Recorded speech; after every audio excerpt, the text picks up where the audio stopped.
여러분 안녕하십니까? 전주 MBC 시사토론 임홍진입니다. 코로나19로 인해 어려움을 겪고 있는 지역 경제를 활성화하는 방안으로 지역화폐가 주목받고 있습니다.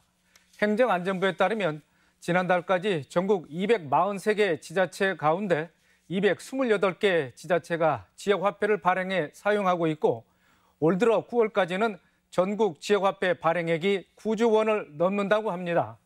오늘 시사토론에서는 최근 논란이 되고 있는 지역화폐의 효과와 우려되는 점을 짚어보고 앞으로 과제에 대해서 이야기 나눠보겠습니다. 함께할 토론자 네 분 모셨습니다. 어서 오십시오. 안녕하십니까. 안녕하세요. 네, 시청자 여러분 중에서도 지역화폐를 사용해 주신 분들 많으실 겁니다. 전북에서는 경제 위기를 겪던 군산에서 군산사랑 상품권이 2년 전부터 큰 호응을 얻으면서 지역화폐가 주목받기 시작했고 효과도 컸다는 분석과 주장이 나오고 있습니다. 이 자리에 강임준 군산시장 나와 계십니다. 먼저 군산사랑 상품권의 그동안 성과에 대해서 개괄적으로 좀 짚어주시죠. 예, 잘 아시다시피 우리 군산은 현대중공업 군산조선소 폐쇄, 그다음 GM자동차 군산공장 문을 닫으면서 산업위기, 고용위기 지역이 됐습니다.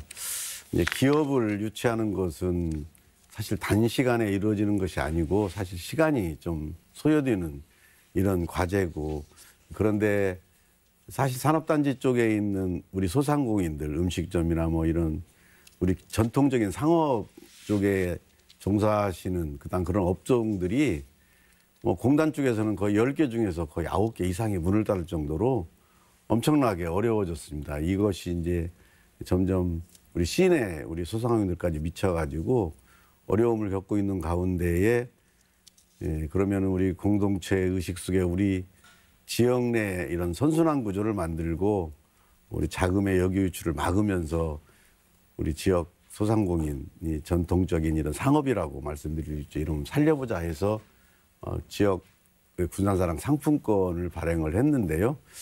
2018년 9월부터 해가지고요. 작년에 5천억, 올해도 5천억 해서 1조를 지금 좀 넘게 지금 발행을 하고 있습니다. 근데 어느 정도 성과가 있었냐면은 사실은 저희들이 대상 가맹점 수가 약 한 12,000여 곳이 됩니다. 그런데 그 중에서 한 11,000여 곳이 가입을 했기 때문에 거의 다 우리 지역사랑 상품권 가맹점이라고 할 수 있고요. 그래서 2019년 말로 기준을 해서 통계를 해봤더니 2017년 말 이 군산사랑 상품권이 통용이 되기 전보다 약 업소당 5천만 원이 넘는 매출 상승 효과를 가져왔습니다. 이런 걸 볼 때 지역경제 활성화나 소상공인 매출 증대, 사실은 또 일자리 창출이라는 것이 물론 기업들의 양질의 일자리도 있지만은 사실 이런 소상공인들, 그다음 이런 전통적인 우리 상업에 종사하는 인원이 사실 가장 많습니다. 군산에도 거기에 종사하시는 분들이 약 4만 명가량 되는데, 이런 분들의 일자리가 그래도 상당 부분 지표에서도 나왔는데 다른 지역보다 더 상승을 했기 때문에 그런 부분까지 효과를 받아서 행안부에서 아마 그 지역경제 우수 사례로 지정이 돼가지고 이게 전국적으로 지역화폐가 확대되는 이런 계기를 만들었다고 볼 수 있습니다. 네, 가맹점 수도 늘어났거니와 매출액도 증가했고 또 전국적인 모범 사례로 해서 전국적으로 반향을 일으키고 있다 말씀하셨고, 그러면서 또 최근 카드 형태의 지역화폐 발행을 또 시작했지 않겠습니까? 지난달로 알고 있는데, 예. 그 카드 발행 이후에도 뭐 성과가 더 가시화되는 것 상황입니까? 예, 2018년 이제 9월부터 할 때는 이제 지폐 상품권을 발행을 했고요. 작년에 이제 모바일 상품권을 추가를 했고요. 그다음 올해 이제 다시 이제 카드 상품권을 발행을 하기 시작했습니다. 왜냐하면 특히 처음에 지폐로만 할 때는 문제가 뭐였냐면은, 예를 들어서 10,000원짜리 우리 상품권을 낼 때 뭐 6,000원을 쓰고 7,000원을 쓰고 잔돈, 말하자면 거스름돈이 이제 문제가 있었고요. 물론 군산에서는 뭐 거스름돈을 다 현금으로 다 이렇게 거슬러 주는데도 그래도 아무래도 좀 불편한 부분들이 좀 있더라고요. 그래서 모바일 상품권과 아울러서 올해 다시 이제 카드 상품권을 발행을 해서 우리 시민들이 좀 쓰기에 편리하도록 이렇게 제도를 개선해 나가고 있습니다. 네, 알겠습니다. 네, 이 자리에 고선영 전라도 소상공인협회 사무처장 나오셨습니다. 군산시장께서 가맹점이 2년 전에 비해서 업소당 5천만 원 정도 매출 상승 효과가 있었다 이렇게 말씀하셨는데 코로나19로 인해서 지역 경제가 이제 어려움을 겪는 상황에서 지역화폐 이용이 더 활기를 띠고 있는 것 같습니다. 상인들 입장에서도 뭐 환영할 일 아니겠습니까? 예, 지금 현재 경기 침체로 힘들게 버티고 있던 상황에서 코로나19 때문에 굉장히 소상공인 자영업자들은 굉장한 위기를 맞고 있습니다. 지금 군산시장님이 말씀하셨듯이 제 주위에 주위에 80% 가까이가 폐업을 고려하고 있고 반절 이상은 폐업을 이제 진행 중에 있거든요.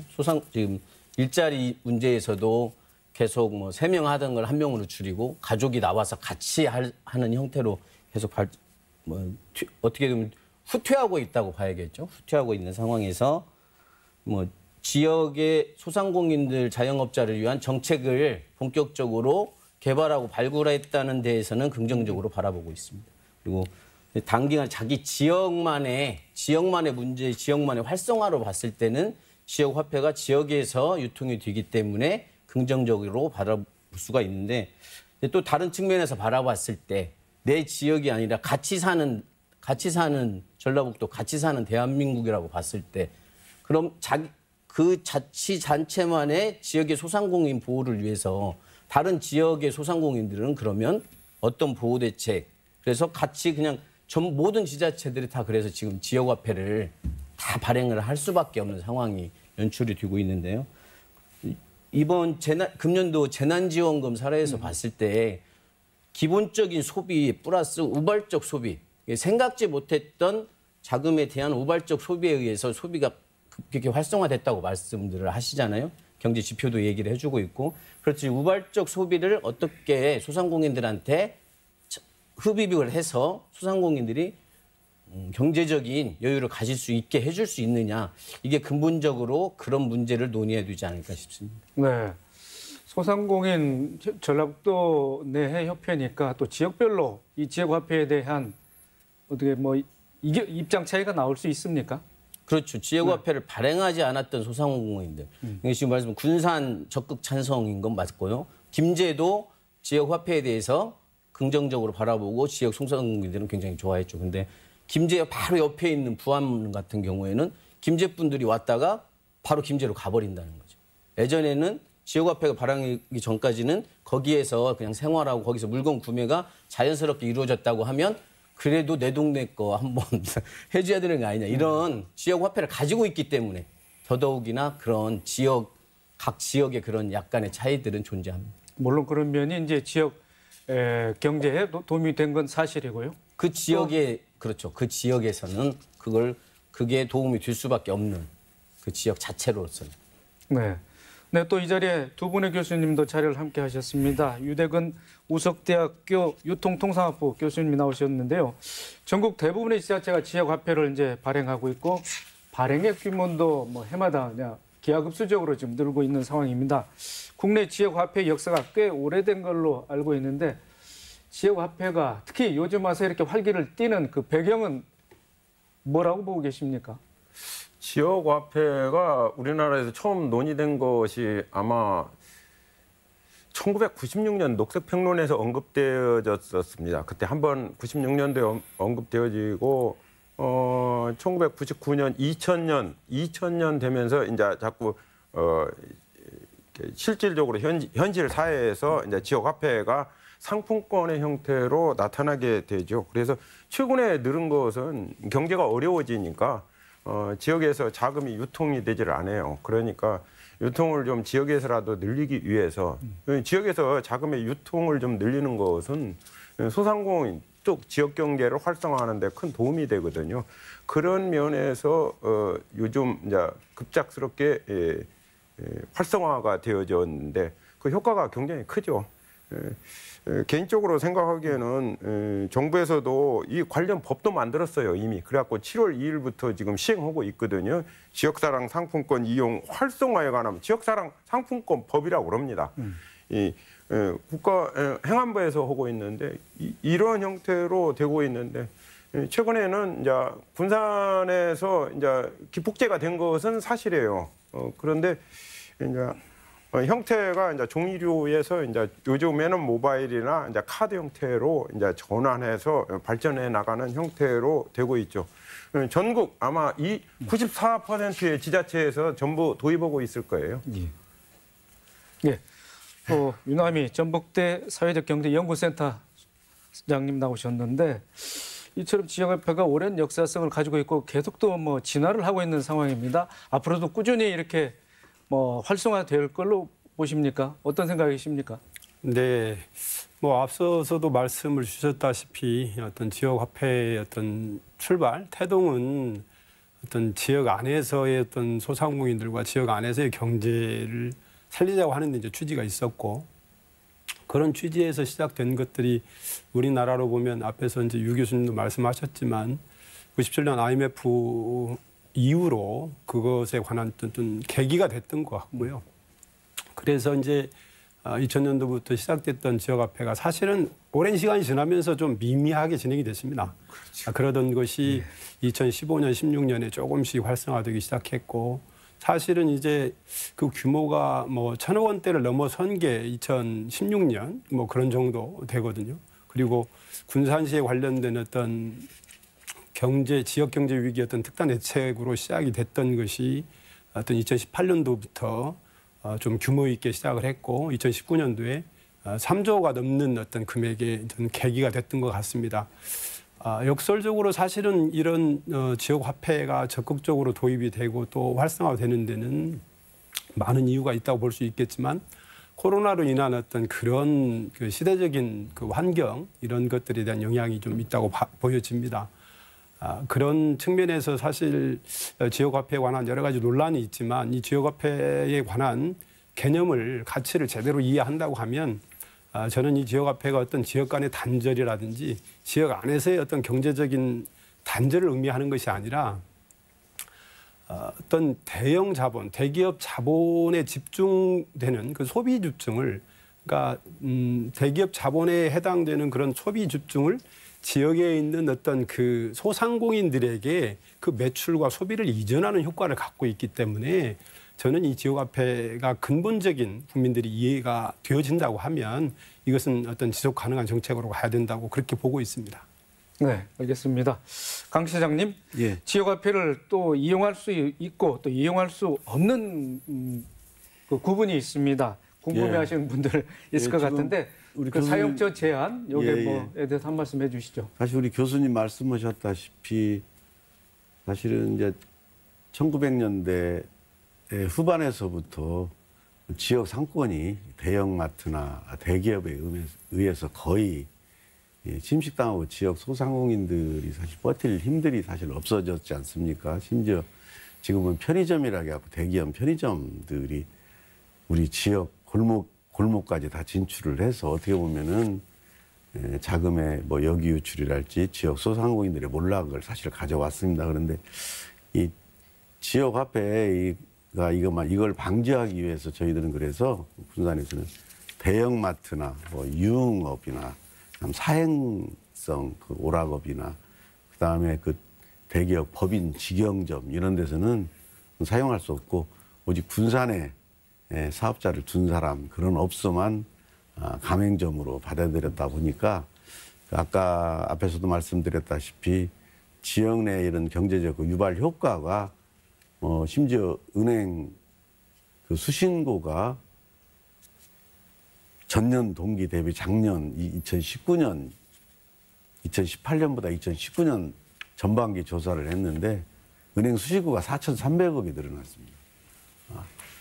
아까도 말씀드렸다시피 가맹점의 매출 증대에는 말할 것도 없고 은행 수신고조차가 4,300억이 늘어날 정도로 자금의 여기 유출, 기존의 소비 패턴이 이제 어떤 지역 공동체의 위기의식 속에서 시민들의 의식 속에서 함께 우리 지역 있는 우리 가게를 이용을 하자 하는 이런 차원에서 시민들이 함께 참여를 하다 보니까 수신고에서 딱 그렇게 나타나더라고요. 그래서 이게 이런 부분에 있어서 상당 부분 효과가 있었구나. 그래서 이런 제안을 저희들은 지금도 계속 두고 있고 사실 지역화폐는 이런 제안은 저는 계속 둬야 된다고 생각을 합니다. 네, 또 대부분의 지자체에서 연매출 10억 원이 넘는 업소에서는 또 사용 제한을 하고 있지 않겠습니까? 예. 네, 유흥업소라든지 사행성 업소 또 대기업의 법인에서는 사용할 수 없는 그런 사용처 제한에 대해서 네, 고선영 처장님, 그 사용처 제한을 둔다는 것은 어떻습니까? 뭐 소상공인들 입장에서는 뭐 그게 긍정적인 일 아니겠습니까? 예, 당연하죠. 그 지금 말씀처럼 소상공인 이 지역사랑 상품권 지역 화폐 자체에 태동이 소상공인 자영업자를 보호한다는 그런 법을 만들면서도 해줬기 때문에 당연히 소상공인 자영업자가 할 수 있도록 대형 마트나 기본적으로 소상공인의 범주를 벗어나는 곳에서의 사용처 제한은 굉장히 중요하다고 봅니다. 그게 그 사용처 제한이 있었기 때문에 지금의 소상공인 자영업자의 경제 활동이 자연스럽게 더 높아졌다 그런 게 모든 소상공인들이 바라보고 있는 관점입니다. 네, 그렇다 보면 유 교수님 제한처를 더 확대하는 방안에 대해서는 어떻게 생각하십니까? 네, 확대라고 하기보다는 말씀들 지금 나누신 것처럼 사실은 이 지역화폐 사용처 제한에 관한 의미를 우리가 제대로 좀 이해할 필요가 있습니다. 그러니까 단순히 소비자 입장에서만 생각을 한다면 사용처가 대형 매장이라든 대형 유통 매장이라든 백화점이라든 다 쓸 수 있으면 좋지 않겠느냐.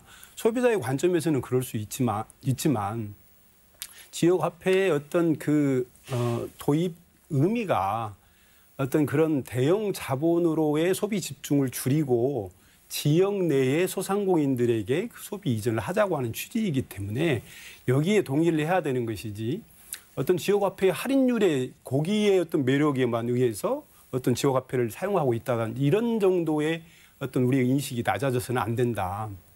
그런 측면에서 저는 지금 어떤 그 대형 매장들을 중심으로 한 어떤 그 소비 집중 패턴을 줄이기 위한 목적이기 때문에 그리고 그것을 완화시켜서 그것을 지역 내 소상공인들한테 이전하고 그래서 지역의 경제를 활성화하자고 하는 거기 때문에 기존의 어떤 그런 지역 화폐의 어떤 사용처에 대한 제한은 저는 옳다고 봅니다. 여기에 대한 어떤 지역민들의 올바른 이해가 좀 있으면 좋겠고요. 다만 그 중에서 이제 그 유흥업소에 관련된 것들이 사실은 보면 복지적 제도에 있었던 제도에서 제한이 되는 것은 맞는데 지역 재난지원금 같은 것 때도 같은 좀 논란이 있었거든요. 그런 부분에서 유흥업에 종사하는 분들이 지역 안에서의 어떤 그런 배제되는 것들에 대한 약간의 고민은 있는 것 같고요. 또 한 가지는 이제 프랜차이즈 가맹점들입니다. 그러니까 프랜차이즈가 사실은 그 직영하고 있는 지금 이번에 전주시에서도 이번 10월부터 500억 정도의 어떤 지역화폐 발행을 다시 시작하게 되는데 이 사례를 보면 프랜차이즈의 직영하는 직영점에서 사용은 안 된다. 다만 프랜차이즈의 가맹점에서는 사용할 수 있고 또 전주시가 본사로 되어 있는 프랜차이즈는 직영점이나 가맹점 다 사용할 수 있다. 이런 정도 구체적인 어떤 가이드를 제시하고 있는데요. 이런 것들이 어느 정도 소비에 있어서의 불편함을 주는 것이 아니라 원래 지역화폐 취지를 지역의 경제에 주고자 한다는 의미로 우리 지역민들이 이해하고 사용처의 제한을 받아들이는 것 이런 것들이 필요하다고 보여집니다. 맞습니다. 이 지역 화폐가 이제 우리 국정화폐인 우리 원화에 하는 대안화폐거든요. 어떻게 보면 대체제죠. 그와 유사한 기능을 갖고 있는데 지역사랑 상품권 그 이용에 관한 법률에 보면 목적사항이 분명히 나와 있어요. 그런 게 우리 시청자 여러분들이 아마 이 목적이 뭐냐면요. 지역 공동체 강화라는데 아주 궁극적인 목표가 있어요. 지역 공동체 강화 및 지역 경제 활성화입니다. 이걸 어떻게 하겠느냐. 수단 자체가 지역 소상공인들을 보호함으로써 지역에서 화폐가 지역에서 돈다는 겁니다. 이게 선순환이라고 그러는데 지역에서 화폐가 지금 돌지 않으니까 어려운 거거든요. 이 도는 것을 금융이라고 그러거든요. 돈이 도는 거. 화폐는 돈이고 그것이 돌아야 되지 어디에 뭉쳐 있으면 안 됩니다. 그 돌게 하기 위해서 궁극적인 목표는 지역의 공동체 형성이에요. 지역 사람들끼리 이렇게 같은 마인드도 가지고 서로 협력하면서 같이 함께 살아가자 이러는 개념이거든요. 그래서 우리 이 지역화폐를 계기로 해가지고 지역에 있는 소상공인 점포들도 많이 이용하고 서로 이렇게 하게 이걸 강제화할 수는 없지만은 적어도 지역화폐를 통해서 그것이 조금씩 이루어지지 않을까 하는 그런 목표는 분명히 있습니다. 네, 알겠습니다. 이처럼 전국 지자체가 지역화폐 발행에 나서면서 최근 5년 동안 지역화폐 발행액이 한 150배 정도 증가했다는 그런 연구가 나오기도 했고요. 하지만은 또 지역화폐에 대한 또 부정적인 또 반대되는 연구 결과가 최근에 나왔죠. 조세연구원에서 지역화폐가 지역 경제를 견인하는데 그래 큰 효과를 보이지 못했다라는 그 연구 결과를 발표해서 경기도 이재명 지사와의 또 설전이라든지 그 약간 논란의 중심에 서기도 했는데 유남인 교수님. 그런가 하면 한국지방행정연구원 등에서 발표한 결과는 조세연구원과 발표와는 달리 효과가 거양이 됐다. 네, 이런 내용입니다. 조세연구원의 발표 좀 개괄적으로 말씀해 주시고 그래 또 그에 대한 반론을 좀 말씀해 주시죠. 네네. 뭐 다들 잘 아시는 것처럼 조세연구원에서 발표한 자료하고 행정안전부에서 발표한 행정연구원에서 발표한 자료가 매우 결과가 다르게 나와 있는데요. 꼭 굳이 그 결과가 달라서만이 아니고 사실은 이 조세연구원에서 발표한 자료는 저는 개인적으로 대단히 실망스럽고 이게 국가연구원에서 제대로 분석한 데이터가 맞을까? 이런 생각이 들 정도입니다. 사실은 근본적으로 지금 지역화폐에 대한 이해도 부족할 뿐더러 또 거기에 필요한 어떤 그 통계 데이터를 적용하는 것도 지금 이렇게 지역화폐가 확산되는 이 시점에 관한 부분들은 제외한 2018년도 이전까지 데이터를 적용한 거기 때문에도 그런데요. 여러 가지 문제가 많지만 그중에 몇 가지만 말씀을 드려보면 저는 한 3가지 정도 세부적인 사안에서 그 조세연구원의 발표를 좀 관심 있게 본 어떤 부분들인데 하나가 이제 그 앞서서도 사실 우리가 긍정적 의미에서 인접 지역의 어떤 그 소매업의 매출이 또 줄어들 수 있다. 지역화폐를 통하면 인접 지역의 매출이 줄어들 수 있다는 거 하나 지적했고 그래서 관련해서 또 두 번째가 이것은 국가 간의 어떤 보호무역 제도하고 비슷한 방식이기 때문에 문제가 있다. 이렇게 얘기를 했어요. 우리나라 지금 국가화폐 총 예산의 규모가 2020년 올해 513조 정도 됩니다. 513조 정도. 지금까지 몇천억 규모 그리고 작년에 3조 정도 하다가 올해 연말까지 가면 코로나로 인한 재난지원금까지 다 포함해서 확산된 게 이제 9조 예상을 하고 있는데요. 올해 지역화폐의 총 판매액을 그렇게 생각하고 있는데 이게 지금 국가 예산의 규모에 비한다면 약 60분의 1에도 해당되지 않는 금액입니다. 이 금액이 전체적인 국가 화폐로 이용되고 있는 경제 소비 패턴들이 있는 거지 않습니까? 그러면 그게 인접 지역의 어떤 경제에 치명적으로 주는 규모가 절대 아니라는 것도 우리가 알 수 있고 또 어떤 그 국가 보호무역 제도는 국가 간의 무역 장벽을 딱 세워서 그렇게 어떤 그런 견제를 하고 방지를 하는 것이지만 이것은 그 구조에 해당되는 그 금액만큼을 어떤 지역 안에서만 소비해야 된다는 그 제한 요인 때문에 우리가 어떤 그런 착각을 하게 되는데 지역 안에서 사용해야 되는 제한은 맞지만 그 지역 안에서 소비를 할 때 여러 번 말씀드린 것처럼 대형 매장을 포함한 그런 대형 유통 자본들에 대한 소비 집중을 우리가 하려고 해도 안 되는 지역 내에 있는 그것도 각각 전국에 있는 지역 내에 있는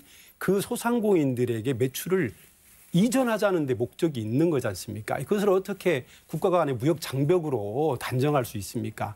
그리고 저는 세 번째로 지적하는 부분에 대해서 가장 좀 실망스러웠는데요.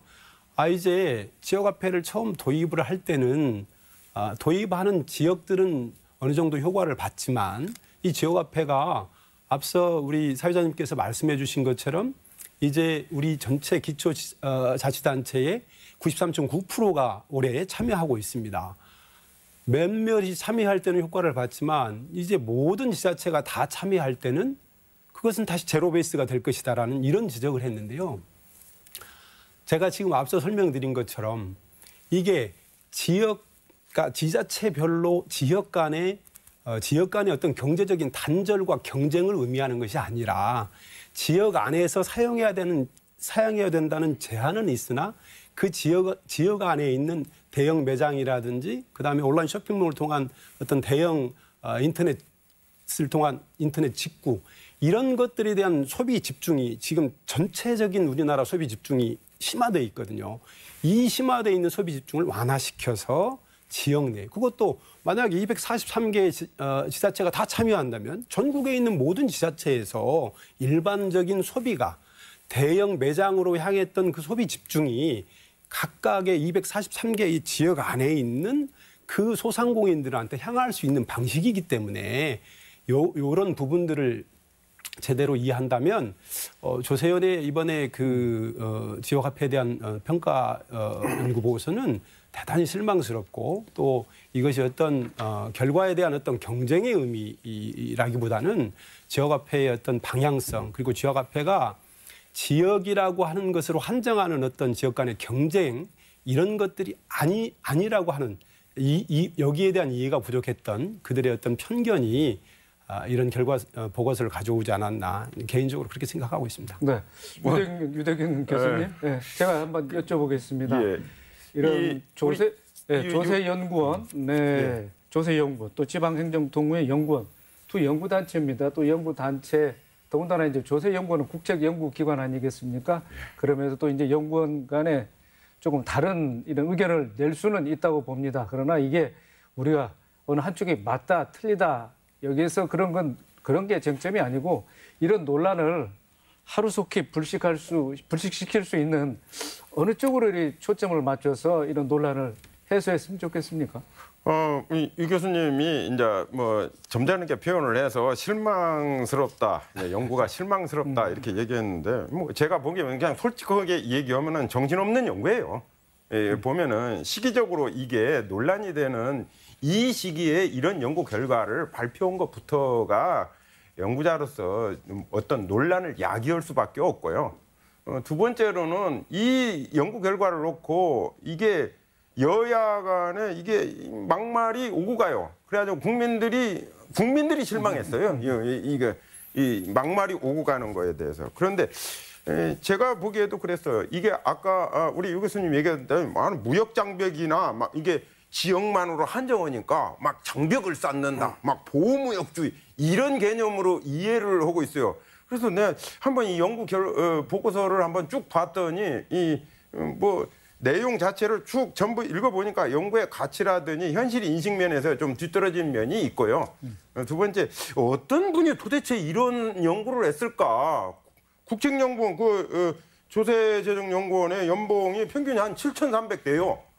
야, 이거 국가에 이게 세금으로 지출되는데 뭔 이딴 연구를 했을까 하고 봤더니 귀국한 지가 미국서 공부하고 귀국한 지가 1년 정도밖에 안 됐어요. 아주 젊은 연구원들이에요. 그래서 그쪽에 있는 규제 완화라더니 보호무역주의 이런 것을 좀 이런 쪽으로 치우친 아마 신자유주의적인 그런 연구 경향을 가지고 있어요. 예. 그래서 이런 거에 대해서 대기업 쪽의 그런 어떤 논리 이것하고 일치를 해요. 그리고 현 정부의 경제정책 기조하고도 안 맞아요. 참 이 친구들이 아직 경력이 적어서 이런 연구를 내놓은 것이 아닌가 하는 생각이 듭니다. 제가 그냥 학문적으로 생각하면 좀 정신이 없는 것 같아요. 네. 너무 구체적인 말씀을 하셔서. 아니, 점잖게 얘기할 때는 해야지만은. 흥분을 좀 가라앉히시고. 강 시장님, 지역화폐가 이제 시민들에게 사랑받는 이유, 많이 이제 선호하는 이유가 할인율과 인센티브 아니겠습니까? 액면가보다 더 본인이 혜택을 받을 수 있다 이런 상황인데 군산 지역도 뭐 다른 지자체와 크게 뭐 다를 건 없을 것 같습니다만 현재 할인율, 인센티브 어느 정도인지 좀 소개를 해주시죠. 예, 할인율은 뭐 10% 지금 아마 전국 비스름하게 동일할 걸로 보고 있고요. 예, 사실은 이 앞에서도 교수님들 말씀하셨다시피 이 조세정 연구원에서 나온 자료를 제가 다 정확하게는 안 읽어봤지만 기본적으로 보면은 흔히 말해서 신자유주의적인 너무나 재벌 위주의 문건 아닌가라는 생각이 들을 정도로 뭐라고 했냐면은 지역화폐를 통한 이런 간접 지원이 아니라 사업체에다 직접 지원을 하자. 이게 기업들, 제조업들한테 얘기를 하거든요. 사실 우리나라는 현재 지금 이런 기업들을 우리 지역에서도 유치하면 지방자치단체도 보조금이 나가고요. 중앙정부에 나가고 엄청난 보조금들이 많습니다. 그런데 여기도 가게마다 주자 말하자면 이런 거예요. 근데 겨우 군산에 5천억을 한다면 500억이거든요. 10%라고 그러면 500억인데 500억을 해서는 500만 원씩 만점포 정도밖에 지원이 안 됩니다. 이제 지역 화폐가 정착을 하고 정말 우리 지역 소상인들 위해서 할 수 있도록 우리 전국에서 또 최초로 우리 군산에 배달의 명수나 모든 걸 연결을 해서 이런 배달의 민주나 이런 것은 지역 화폐가 통용이 안 되지 않습니까? 근데 우리 배달의 명수는 지역 화폐로 결제가 모바일이나 카드로 되기 때문에 이 연계를 해서 하면은 또 시너지 효과가 있기 때문에 이런 효과까지 더하면은 우리 군산 지역에서 우리 군산 사람 상품권이 좀 지금처럼 지원만 해준다면은 튼튼하게 자리를 잡고 우리 지역 상권을 보호하는 데 있어서 큰 역할을 하리라고 생각을 합니다. 네, 저는 이제 할인율과 함께 발행, 유통, 관리를 또 지자체에서 담당해야 될 목 아니겠습니까? 예. 때문에 재정 부담도 클 것 같은데 2년 동안 1조 원을 발행했습니다. 그럼 시에서 재정 부담을 얼마나 했을까요? 자체 부담이 저희 올해 같은 경우에는 219억 정도 됩니다. 저희들이 비용까지 해서. 근데 작년에는 처음에 할 때는 국가에서 10%를 지원을 다 했는데 이게 전국으로 확대를 하면서 중앙정부 지원이 4%로 줄었어요. 그래가지고 작년에는 사실 저희들이 기초단체들이 부담이 좀 컸습니다. 그런데 올해는 다시 코로나 때문에 국가에서 8%를 지원해주고 저희들이 2%를 우리 지방자치단체 예산으로 투여를 하기 때문에 올해는 좀 부담이 적었습니다. 그런데 사실 제가 계속 건의를 했어요. 이게 4%를 하면은 이거 효과를 못 본다. 왜냐면 지방자치단체들이 원판 재정 자립도가 약하기 때문에 여기에 예를 들어서 10%를 한다면 6%를 해야 되고 또 발행 비용이라든지 관리 비용이 한 2% 약간 못 들어갑니다. 그렇기 때문에 그렇게 되면 한 약 8%의 지방자치단체의 부담으로는 감당을 못한다 했는데 올해 또 코로나19 때문에 중앙정부에서 그런 부분을 배려를 해서 지금 현재는 중앙정부에서 8%를 지금 지원을 해주고 있습니다. 그렇게 되면은 우리 군산 정도 같은 자치단체는 2% 부담을 하고 발행비용 좀 부담을 하더라도 충분히 지역의 이런 경제 활성화나 소상공인들을 보호하는 차원에서는 그 정도의 예산은 집행을 해도 저는 무리가 없을 걸로 보고요. 또 해야 된다고 생각을 합니다. 자치단체들이. 네, 지방재정 부담이 되더라도 지역화폐는 계속 발행을 확대해야 된다. 강시장께서 그렇게 말씀하시는데 어떻습니까? 재정 부담 얘기가 항상 나오는 것이죠. 지역화폐 운영을 하면 나오는 논란들 중에 항상 있는 건데요. 저는 거듭 말씀드리지만 국가 예산 513조의 규모에 비해서 지역화폐의 규모를 생각해 보시면 그리고 그 정도의 비용을 가지고 우리 국가가 도저히 해결하지 못했던 지역경제 활성화에 어떤 단초를 마련한다고 하면 거기에 필요한 재정 부담이라고 생각을 하는 것이고요. 그리고 그런 측면에서 중앙정부와 어떤 지방정부의 어떤 매칭 비율에 관한 어떤 논의는 앞으로 이어져야 되겠지만 이것은 어떤 선심성, 조세현에서도 그런 표현까지 했어요. 그러니까 선심성 어떤 그런 예산이 될 수 있는 소지를 남겼는데 그런 선심성 어떤 재정 정책이 아니고 그것이야말로 가장 실효적으로 지역 안에 지역의 소상공인들을 보호하고 육성할 수 있는 방법이기 때문에 여기에 대한 어떤 재정 부담은 저희들이 건강하게 담보해야 된다 이렇게 보고 있습니다. 네, 고 차장님. 이처럼 이제 올해는 군산제 계고 8%를 중앙정부에서 지원받지 않겠습니까? 할인율 차이에 대해서 차림률 차이에 따라서 화폐 지역화폐 유통량도 좀 차이가 날까요? 어떻습니까? 할인율에 따라서 지역 유통량이 뭐 차이가 날 수도 있겠죠. 근데 저는 아까 논의했던 것 중에 물론 다 이제 조세연구원의 발표 아주 부정적이죠. 근데 저는 한 가지 긍정적으로 봤던 건 지역 화폐에 대한 전 국민이 정확히 인지를 하기 시작했다. 그래서 지역 화폐가 지역의 소상공인들을 보호하기 위해서 시작한 거고, 그래서 소상공인을 보호하기 위해서 지역 화폐는 이런 거였구나라는 걸 확실히 인식시켰다는 거에 대한 긍정적으로 바라보죠. 근데 일단은 지역 화폐는 카드가 아닙니다. 현금이죠, 현금.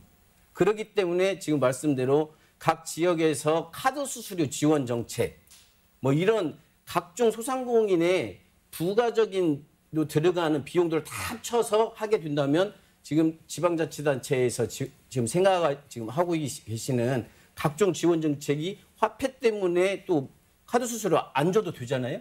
그런 것도 하나의 긍정적인 효과죠. 그래서 지금 모든 소상공인들이 예전부터 주장했던 게 이제 카드 수수료에 대한 문제, 이거를 하락시켰던 가장 근본적인 이유이기 때문에 저는 지금 이 지역 화폐가 그런 면모에서는 굉장히 긍정적인 효과. 네, 알겠습니다.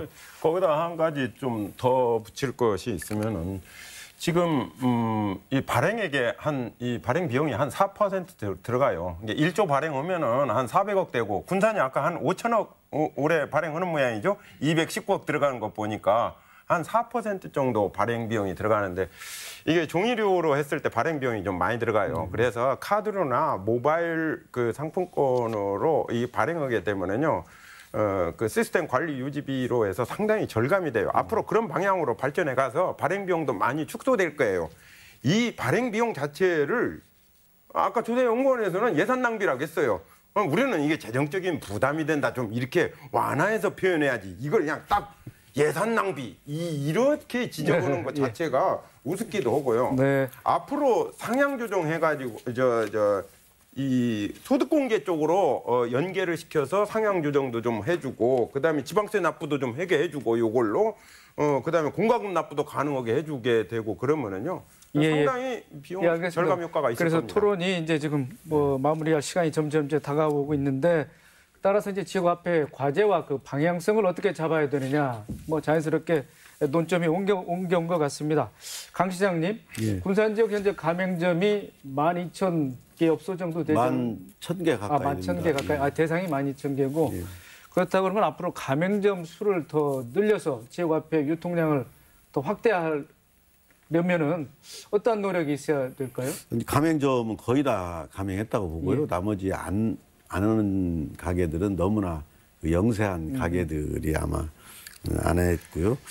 이제 지금 아까도 말씀드렸다시피 우리 이제 지역화폐가 활성화되기 위해서는 제도적으로 우리 지방세 내는 거랄지 여러 가지 공과금 내는 것도 그걸로 결제를 할 수 있도록 해야 되겠고요. 그다음 발행 비용을 줄이기 위해서 카드나 모바일로 이제 점점 바꿔가야 되겠고요.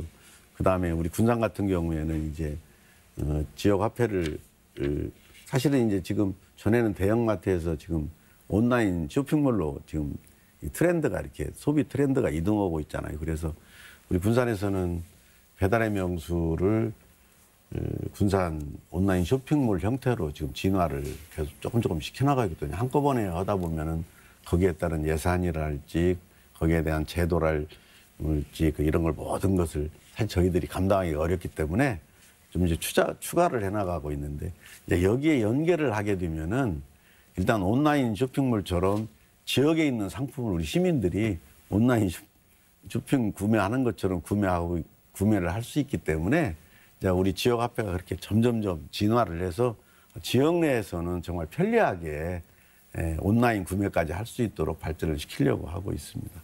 네. 우리 소상공인 입장에서 이런 불편한 점을 개선하기 위해서 지자체라든지 중앙정부 또는 어떤 연구기관에서 어떠한 발상의 전환이라든지 아이디어를 내주셨으면 하는지 우리 고 차장님 한 말씀해 주시죠. 네, 뭐 종이에서 지금 말씀대로 결국은 소비자가 얼마나 자기한테 혜택이 있고 얼마나 편리하냐가 결국은 사용을 증가시키고 그 사용이 안착이 될 건데 지금 아까 시장님 말씀처럼 공공 어플인 배달의 명수 그 논의가 한 2달 전에 한번 도청에서 주재를 해서 제가 회의 참석했고 지금 다음 주에 다시 한번 공공 어플 관련돼서 하는데 거기에 했을 때 첫 번째가 이 지역 화폐를 거기에 연결시켜서 사용을 하게 해야 된다. 그렇지 않으면 발전할 때 자꾸 뒤처지게 될 거다. 소비자는 결국은 자기에게 편리하고 혜택이 있는 걸 선택할 수밖에 없다. 아무리 정책적이고 행정적으로 밀어붙인다고 할지라도 소비자가 불편하면 사용하지 않는 거거든요. 그런 면에서 봤을 때 물론 이제 바로 현금이 아니기 때문에 뭐 은행 가서 교환을 해야 된다 할지 그렇지 않으면은 뭐 원자재 대금을 타 지역에 낼 때는 다시 현금으로 바꾸기 위한 이런 불편은 있겠지만 그런 정도의 불편은 매출이 올라서 수익이 올라가고 있으면 그 정도 불편은 소상공인들도 감수할 수 있는 그게 됩니다. 근데 지금 말씀처럼 이제 이게 세금 낭비냐?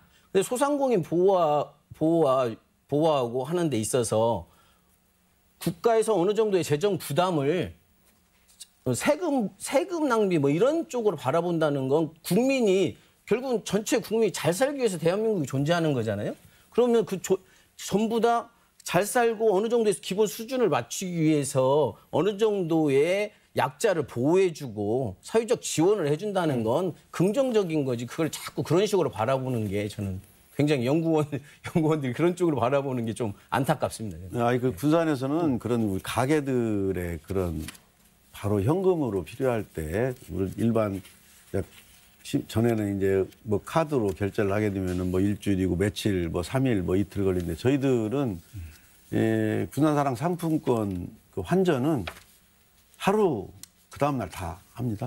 할 수 있고 그래서 우리 가게들도 아주 편리하게 사용을 합니다. 혹시 지금 말씀하신 대로 뭐 타 지역의 물건을 구매를 한다든지 할 때 현금이 필요하기 때문에 저희들은 그 은행 카드 결제보다는 더 빨리 현금으로 환전이 될 수 있도록 그런 제도를 다 만들어가지고 사용을 하게 하고 있습니다. 공공요금 결제를 지역화폐로 할 수 있도록 하기 위한 법적으로 정비가 좀 돼야 됩니다. 네. 법으로 정비가 돼야 아직 우리 마음대로 못하는 거기 때문에 그건 법으로 좀 정비가 돼야 될 사항입니다. 그 부분은 어떤 기술적으로 대고 한도의 문제가 아니고 사실은 이게 그런 공공요금을 납부하는 어떤 소비자 입장뿐만이 아니고 거기에 대한 사용처가 지역 경제의 어떤 주체들에게 돌아가는 방식이기 때문에 좀 고민의 여지가 있는 것 같습니다. 예, 지금 보면은 이제 우리 공무원들 월급이랄지 이런 데는 못 하고요.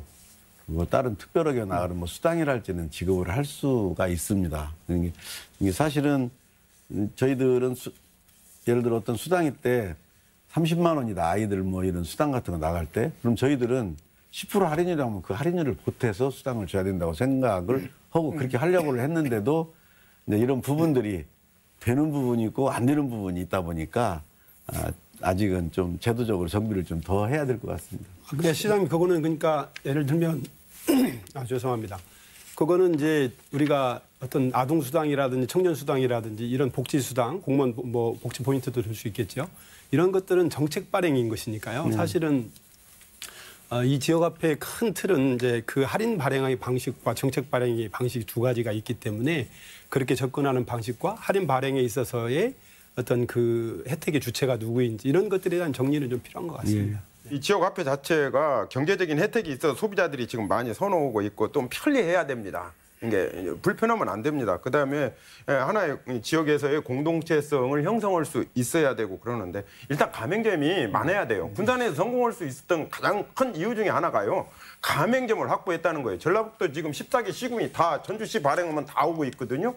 그러는데 군산 빼고 나머지들이 좀 활성화가 안 돼 있어요. 이게 왜 안 돼 있냐면 가맹점이 적어요. 이용할 수 있는 데가 적어요. 이걸 확보하는데 행정에서 무지 군산은 노력을 많이 했어요. 근데 다른 지역에는 이 가맹점 확보를 사용할 수 있는 곳을 많이 해야 되고요. 그리고 아까 얘기도 나왔는데 이게 배달 앱하고 연계가 앞으로 돼야 돼요. 이게 세 가지가 연계가 돼야 돼요. 쇼핑몰, 그다음에 지역 화폐, 이걸 핀테크로 해서 모바일 앱이라든지 이런 걸로 결제할 수 있는 수단이 돼야 돼요. 그래서 쇼핑몰, 핀테크, 지역 화폐, 그다음에 세 번째가 공공 배달 앱이에요. 공공 배달 앱에 대해서는 좀 논란이 있기도 하는데 군산에서는 이미 시작을 했어요. 그래서 일단 좀 군산은 무엇만 남아 있냐? 쇼핑몰만 남아 있어요. 쇼핑몰이 이 지역 화폐하고 결합이 되고 이게 공공 배달 앱으로 결합이 돼야 되는 이런 형태로 발전되어 나간다면은 이 지역 화폐의 그 앞날이요 그렇게 뭐 어디서 뭐 논란이 여지가 없어요. 네네, 알겠습니다. 그 시청자들이 네. 혼선이 있을까봐 제가 한 가지만 더 말씀드리고 싶은데요. 지금 말씀하신 게 공감하면서, 그러니까 사실은 이 지역 화폐가 지류 화폐가 있고 또 모바일로 사용할 수 있거나 또 체크카드의 카드 형태가 있잖아요. 그러니까 초기 형태는 군산이 처음에 그랬지만 지류 화폐로 사용할 때 가맹점이라고 하는 것은 필수적이었습니다. 그런데 지금 이제 이번에 전주시의 어떤 사례에서도 전체를 다 카드 형태로 하고 있기 때문에 이때는 중요한 것이 그 가맹점을 따로 모집하지 않는다는 거죠. 예. 그 IC 단말기를 가지고 있는 소상공인은 누구에게 쓸 수 있도록 소비자도 편리하고 또 그것을 받는 업체에서도 바로바로 현금처럼 사용할 수 있는 이런 부분을 좀 이해할 필요가 있을 것 같습니다. 네. 교수님 말씀에 결국은 소비자예요. 결국은 소비자가 편하는데 앞으로 미래 세대 1980년, 90년의 태생들의 미래 세대가 소비의 주체가 될 건데 그분들은 그 세대는 거의 지갑에 현금 넣고 다니지 않습니다. 카드 아니면 그걸 모바일에 넣어서 활용을 하기 때문에 거기에 맞는 시대에 맞는 편리성을 계속 제로페이가 실패한 원인이 불편성입니다. 네, 알겠습니다. 지금까지 지역화폐 이용 현황과 또 효과 논란, 앞으로의 과제와 방향성 등에 대해서 토론을 이어왔습니다. 토론을 거의 마칠 시간이 된 것 같습니다. 마지막으로 오늘 함께하신 출연자들께서 못다 하신 말씀이나 강조하실 부분이 있으면은 마지막 마무리 발언으로 해주시면 좋겠습니다. 먼저 고선영 처장님. 예, 이렇게 지역 화폐에 관련된 소상공인들을 먼저 생각해 주시고 소상공인 자영업자를 어떻게 하면 보호하고 같이 살 것인가를 논의했다는 데 대해서 굉장히 이 자리가 뜻깊게 생각합니다. 뭐 앞으로 소비자의 편리성이 담보가 되면서 그게 소상공인들에게 사용이 집중될 수 있도록 정책적 지원이 필요할 것 같고요. 그리고 또 한 가지 좀 여기 이제 시장님이 계시니까 혹시 이게 통할지는 모르겠지만 저희가 5, 6년 전부터 소상공인들은 계속 주장했던 것이 카드 수수료 0%를 어떻게 만들어 줄 거냐거든요. 그래서 계속 뭐 수수료 지원해 주고 하는데 뭐 우스갯소리 이런 건 어떤가 싶어요. 노란우산 공제 아시죠? 노란우산 공제처럼 소상공인 공제를 하나 만들어서 각 지자체 규모별로 출연금 좀 내고 뭐 복권기금이랄지 뭐 대기업 상생발전기금들을 모아서 한번 소상공인 전용 카드를 한번 만들어주면 그걸 가지고 소상공인 전용 카드를 만들어서 아까 말씀하셨던 백화점이나 대형 SSM 이런 데 사용은 해도 소득공제가 안 가고 소상공인에 가면 현금 체크카드처럼 30% 소비자한테 혜택을 주고 소상공인들은 카드 수수료가 0%가 되고 이러면 어떨까? 이런 하나의 좀 생각의 발상에 좀 전환이 한번 필요하지 않을까 이렇게 생각하고 있습니다. 네, 유대근 교수님. 이 지역화폐 발행하면서 지자체에서 재정적인 부담이 있을 수 있어요. 그런 걸 위해서 지역에 있는 지자체의 재정 자립도를 고려해서 중앙정부에서 지원을 조금 차별화를 해줬으면 좋겠다 하는 생각이 들어요. 앞으로 그런 문제가 분명히 발생할 거예요. 그래서 어려운 지역에 좀 더 할인율을 좀 더 지원해주고요. 그리고 우리 시민들도 금융이 경제의 핵심입니다. 돈이 돌아야 돼요. 이 지역화폐가 바로 지역에서 자금이 도는 거거든요. 그래서 지역경제 활성화나 또는 우리 공동체 형성을 위해서 우리라는 그런 의식을 갖게 됩니다. 그런 것을 위해서 지역화폐를 많이 사랑해 주시고 행정에서는 관리를 좀 잘 해줬으면 좋겠습니다. 네, 윤하미 교수님. 네. 저는 오늘 토론이 우리 시청자분들에게 어떤 지역화폐의 좀 올바른 이해를 갖는 시간이 되기를 바랍니다. 뭐 한때 우리 중앙집권화 그리고 세계화 이런 것들의 유행이었던 물결에서 지금 전 세계가 각 나라별로 어떤 지역의 경제, 지역이 튼튼해야만 국가의 지속 가능성이 있다는 것을 다 공유하고 있는 그런 시기에 와 있습니다. 그리고 지금 우리나라 현실로 보면 저출산 고령화라고 하는 현상으로 인해서 지금 인구가 감소되는 것뿐만 아니라 지역으로 보면 지역의 인구가 다시 수도권으로 유출되는 이런 것들 때문에 지방 소멸이라고 하는 참 큰 위기를 맞고 있는데요. 어떤 이 지역 경제의 활성화를 통해서 어떤 국가의 지속 가능한 존립이 있다는 어떤 필연적 과제, 그런 의미에서 지역 경제를 활성화시킬 수 있는 지역화폐 잘 이해하고 공감해 주셨으면 고맙겠습니다. 네, 알겠습니다. 마지막으로 강임준 시장님. 예, 오늘 우리 지역화폐에 대해서 여기 세 분 교수님들 좋은 말씀 해주셨고요. 사실 지역화폐에 대해서 뭐 효과가 어떻느니 저떻느니 여러 가지 말들이 많은데 정말 그런 효과를 한번 실감해보고 싶다면 군산을 방문해 주셨으면 하는 제안을 드립니다. 사실 우리 군산 시민들한테 이 자리를 빌어 다시 한번 감사드리는 것은 우리 군산이 위기지역으로 지정되면서 지역의 우리 시민들이 공동체 의식을 가지고 힘을 합쳐주셔가지고 가맹점 숫자랄지 우리 지역화폐 사용이랄지를 정말 너무나 잘 해주셨어요. 그래서 우리 지역의 이런 소상공인들 정말 마지막 버팀목인 우리 지역 경제를 지킬 수 있는 이 소상공인들을 보호하는 데 큰 역할을 했다고 생각을 합니다.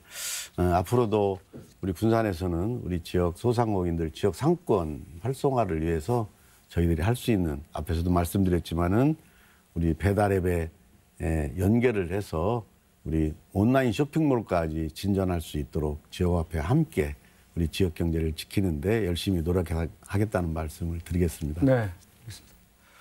네, 오늘 토론을 통해서 지역화폐가 지역 경제를 살린다는 점에는 어느 정도 공감할 수 있을 것 같은데요. 문제는 지속 가능성이 아닐까 싶습니다. 지역화폐가 앞으로 균형 발전에 힘이 되기 위해서는 현재 이야기되는 비판이나 우려도 귀담아 들어야 할 것 같습니다. 오늘 토론 여기까지입니다. 토론에 적극 임해주신 출연자 여러분, 끝까지 지켜봐 주신 시청자 여러분 고맙습니다. 다음 이 시간에 뵙겠습니다.